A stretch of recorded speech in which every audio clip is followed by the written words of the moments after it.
Israel-Hamas war enters day 14. The war between Israel and Hamas is raging with each passing day as Israeli military aircraft and vehicles prepare for escalation after an unprecedented assault on its territory 10 days ago, which shook the country. Israel has massed tens of thousands of troops along the border. Visiting the Golani Brigade soldiers stationed at the Gaza border, Israeli Prime Minister Benjamin Netanyahu encouraged the soldiers to be ready for victory against Hamas. Meanwhile, Israel's defense minister asked the forces on ground to be ready to enter the Gaza Strip, indicating towards a possible ground invasion of Gaza. As Hamas continues to bomb Israeli cities on Thursday, an Israeli Air Force aircraft located and attacked an armed terrorist squad that endangered Israeli forces in the area. אני פה עם הלוחמים של גולני, הם באים מכל חלקי הארץ, הם לחמו כמו אריות, אם ילחמו כמו אריות, אתם מוכנים להמשך? כן! אנחנו הולכים לנצח בכל העוצמה, אתם מוכנים? כן! כל עם ישראל עומד מאחוריכם, ואנחנו ניתן את המכה הקשה לאויבים שלנו, כדי שנשיג ניצחון לניצחון. מוכנים? כן! תתארגנו, תהיו מוכנים, הפקודה תגיע. תודה רבה חבר'ה, סומכים עליכם בהצלחה ואנחנו עוד ניפגש ומי שרואה עכשיו את עזה מרחוק יראה אותה מבפנים. אני מבטיח לכם.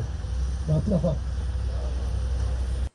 Now, amid the escalating tensions between Israel and Hamas, the Jewish country is staring at a two-front war. While Hamas continues to remain a major threat for Israel, Israeli defense forces have warned Lebanon-based Hezbollah group not to get involved in the ongoing conflict. On Thursday, the Israeli military accused the fighters in Lebanon of firing at least 2 anti-armor missiles into Israel, striking the border village of Manara without causing casualties. In retaliation, Israeli army shelled towards Lebanese land as rockets were launched from the other side. Earlier, speaking to India Today, IDF spokesperson Colonel Richard Hecht claimed that Israel was well equipped to fight the two-front war. Meanwhile, the U.S. Embassy in Lebanon urged its citizens on Thursday to make plans to depart as soon as possible while commercial options are still available. I'm right now standing here between Israel and Lebanon. That side, what you see all over on the mountains, that village, everything, that is Lebanon. And here, this is the last post of Israel, but you see this tower, communication tower. We just saw missiles being fired from there. You can hear missiles being continuously fired. There's continuous fire from both sides. There's machine gun fire and there's missile fire. And we can see the impact of missiles and the look, a big fire, a big blast. This is probably artillery fire or a fire by a missile. Continuous fire. You see, this is continuous artillery fire. We are in a deflated position. We are in a safe position a little bit, but just 50 meters away from us, between these two sides, continuous exchange of fire there. We are able to watch it because of the height we have. Look, again, machine gun fire. This was machine gun fire. Like continuous machine gun fire. You can see tracers going. Continuous fire. Continuous. Machine gun and artillery fire. Look, from both sides. Both sides. You can hear this continuous fire, machine gun. This is machine gun fire now from Hezbollah side, coming this side, continuous. This is light machine gun fire, machine gun fire, continuous. You see tracers going. You see tracers going in there. Tracers going. You see tracers in the air. There are tracers going there. This is continuous fire from the side on the Israeli position, which is firing missiles. Continuous fire. Continuous tracers going. Tracers. Go. Tracers. Tracer after tracer. This is actual fire going on right now. Tracer from Hezbollah side. And this, they're firing just 200 meters away from us on top of this hill. I'm right now standing between Israel and Lebanon. This hill which is there right on top is a IDF post continuously firing on Lebanese positions, Hezbollah positions.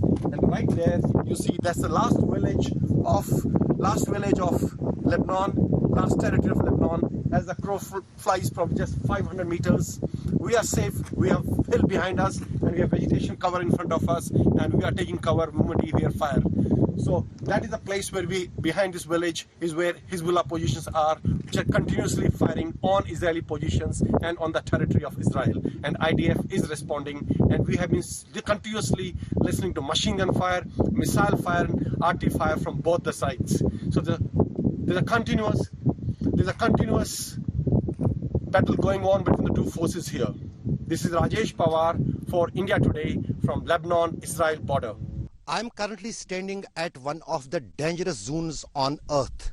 This is the place where 3 journalists got hit by the Israeli rocket, and one of them killed, 5 others got injured. This is Al-Mushab area of the southern Lebanon. You can see the fence. This is the border between the North Israel and the South Lebanon.